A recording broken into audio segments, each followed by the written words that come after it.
What a freaking game between the Chicago Bears and the Green Bay Packers. Bears 22, Packers 16. Don't you dare, Matt Harmon. Don't you dare take away this win from the Chicago Bears, because what an electric night this was. Listen, I love my job. I love coming on this podcast and doing this recap with you. But when I get a night game where I can just, settle in and I don't have to think about having takes afterwards, God, that's some good football to watch, baby. So that was a ton of fun on Saturday night. Here's just some of the crazy things that happened at the end of this game for the Chicago Bears. Their win probability, according to Next Gen Stats, was as low as 0.5% before recovering an onside kick coming out of the 2-minute warning in their comeback overtime win against the Green Bay Packers. That's just how bleak it was at some point. In the final 2 minutes in overtime in Chicago, this is what happened. The Bears kicked a field goal to make it 16-9. The Bears recovered an onside kick. The Bears throw a 4th down touchdown. The Bears convert an extra point. The Bears sacked Malik Willis to force overtime. The Packers get the ball to start overtime. The Packers fumble a snap, but the Bears recover. Caleb Williams throws a beautiful pass.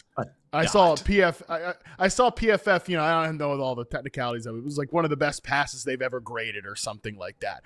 46-yard touchdown to DJ Moore, the second walk-off touchdown of DJ Moore's NFL career.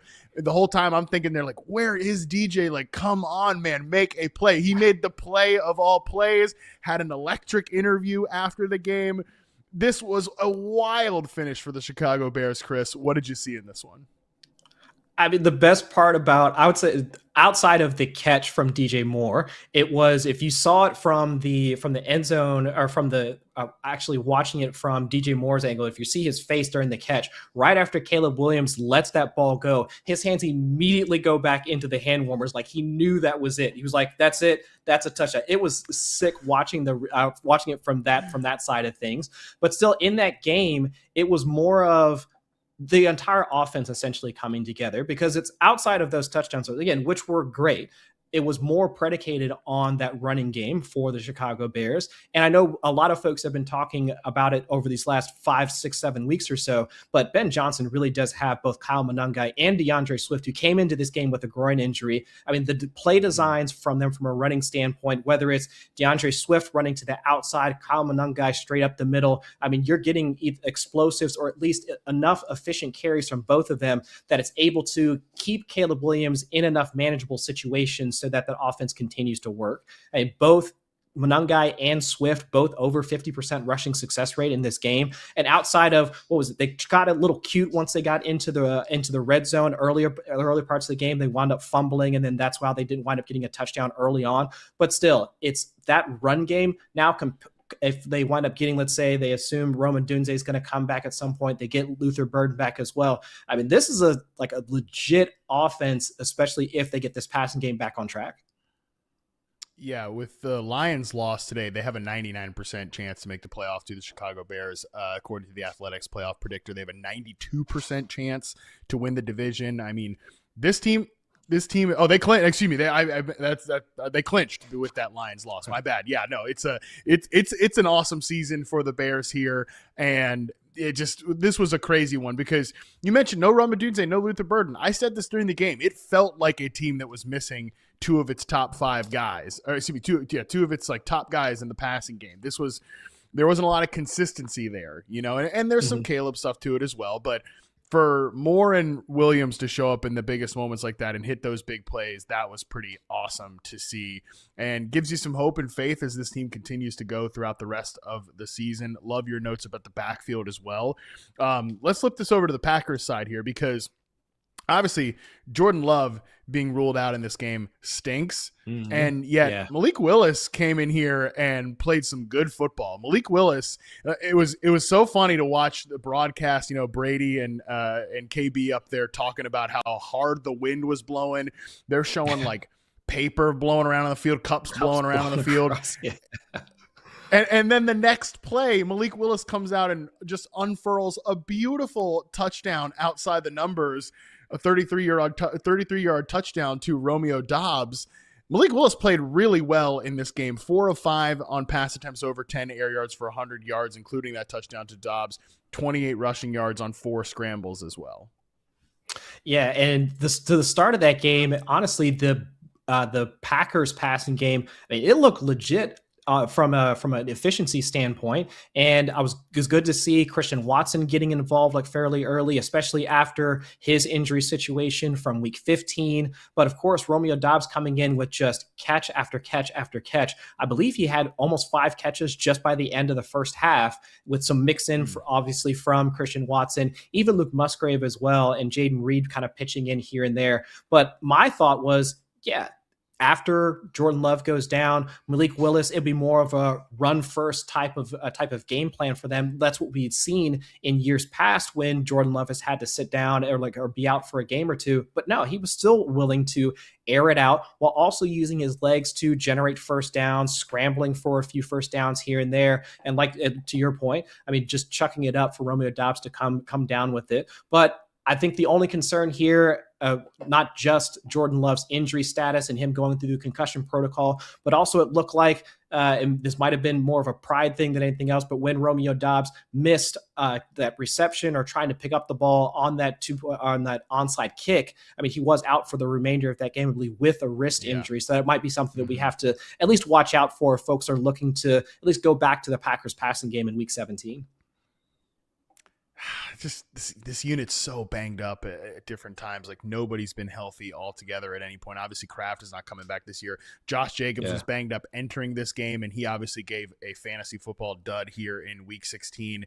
They were using Emmanuel Wilson late in this game. It's just, this offense is so banged up, and I don't know what to make of them. I mean, they're probably going to go to the playoffs. I'm sure. I think they have like a 94% chance to go to the playoffs. Maybe they've clinched. I don't know. The scenarios are all everywhere in my mind. But regardless, I think this is a playoff team. I just wonder what the ceiling of this operation is. I will just say, Malik Willis also, by the way, has a shoulder injury coming out of this. That's one. Right, Matt LaFleur talked about that. So there's a lot of questions for the Packers to answer here. It's just unfortunate. I just think Malik Willis can actually play a little bit. I'm not saying he's going to be something crazy or anything, but he's definitely shown some comfort in this system. He played well in this game. He's a free agent in the offseason. I'm just telling you guys, there are teams out there that are going to have to get creative at the quarterback position, whether they're looking for a starter or they're one of these teams that are going to be looking for real deal competition to push a young guy that they're kind of on the fence about. Malik Willis is going to be an interesting option for some of these teams here. I had somebody suggest the Miami Dolphins. That would be pretty fun with the way that run game has come together. Add Malik Willis into the mix. I'd be interested in that. I'd be interested in that too. And we almost have to wonder, what is their offensive identity going to be, assuming that they not necessarily completely move on from Tua, because I know from a contract standpoint, he's likely still going to be with the team in 2026. But we do have to wonder if, I'm assuming Tyreek Hill is not going to be a part of that equation. So could they Mike McDaniel try and get back into his bag of tricks and see if there's another way they can redesign this offense? And if they bring in a guy like Malik Willis, and maybe they stick with Quinn Ewers and bring in some other free agents in order to try and revamp that entire offense, yeah, that could be a way that they could do that. So I could definitely see the Dolphins being at least a good candidate for a team that's looking for not just better production from a quarterback standpoint, but also just a new offensive identity on top of that. Next game up here, Jaguars 34, Broncos 20.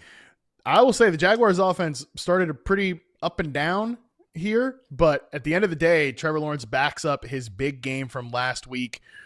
3 touchdowns through the air, another touchdown on the ground. Impressive outing from Trevor Lawrence. And the offense essentially flowed through Parker Washington and Jacoby Myers. Several big-time catches down the football field for Parker Washington in this one. Yeah, a number of them where he gets hit on some of those intermediate outbreakers. The Broncos defenders, they're over pursuing. The angles are bad, and then afterwards he's just able to kind of flip out and then go down the sideline for a large gains after the fact. So, I mean, yeah, excellent to see that from Trevor Lawrence. And I think I saw this like posted on social media a couple of times, Ed, but just a huge shout out to, I would say, just Trevor Lawrence. And again, that Liam Cohen connection, where we saw something similar from Baker Mayfield last year, where it wasn't just the passing efficiency going up when he had Chris Godwin, Mike Evans, and all the rest of them working in sync, but it was also the rushing that we saw out of Baker Mayfield last year, which wasn't necessarily a part of his game in prior years. And now we're seeing that with Trevor Lawrence as well. And not to say that Lawrence never had that. We've seen that since he pretty much came into the league and it was Urban Meyer coaching the team.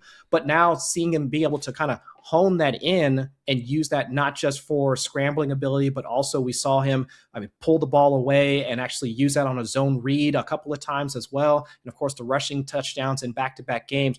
This is an offense now that can really start to hit its stride. And if now we're doing this in 2 weeks, not just against the Jets, but against a legitimate defense in the Broncos, a lot of folks are now saying like we have to take the Jags seriously. And honestly, with the way they were playing last week, I thought this was going to be the case.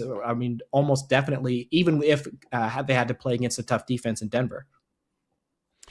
I love the way they came in this game, man. They had like an attitude to them. We're showing the quote on the screen here from Liam Cohen saying like, for a smaller market team like us to come in here and get this win. That you're talking about that when Sean Payton earlier in the week called the Jaguars a quote smaller market team. Liam Cohen's got an edge to him. And I think that Trevor Lawrence is playing like he's got an edge to him here. You mentioned just the rushing ability is so huge for Trevor Lawrence. And I think it just breeds confidence in him. And he's not a guy who always seems like he plays with a lot of confidence, and he was pressured on 49% of his dropbacks in this game.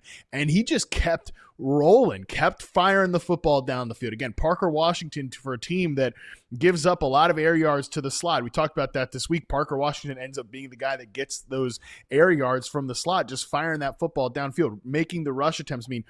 Andy and I, by the way, shout out to Barons, man, for that Bears win. I got a very funny text from him this morning.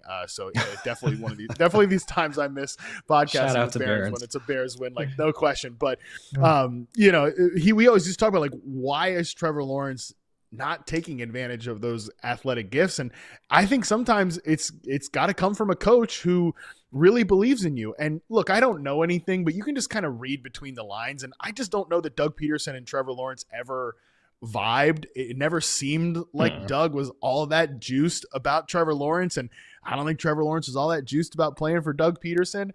And this relationship has not gotten off on the right foot right away. But right now, this looks like a play caller and a coach that are on the same page and a team that is very, very good and continues to elevate a lot of different guys on offense.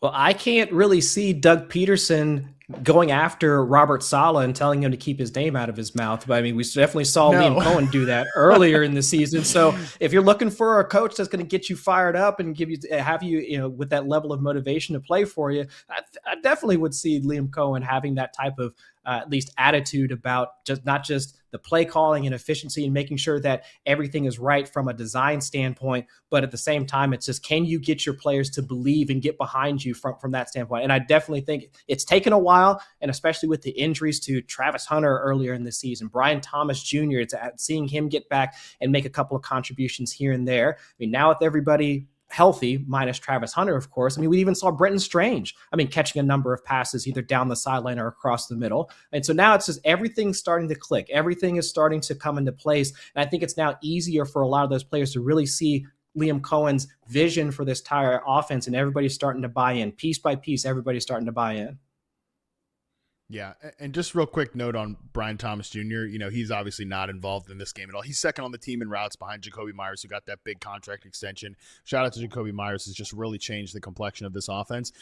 To me, at least watching the game, it sure felt like Brian Thomas was just kind of getting sacrificed at times here, and that's kind of the role he's playing for this team right now. He's a little bit of that sacrificial X receiver, not exclusively running at the X receiver position, but mostly running there, and that's going to make him a very hit or miss player almost regardless of how he's playing in isolation or whatever.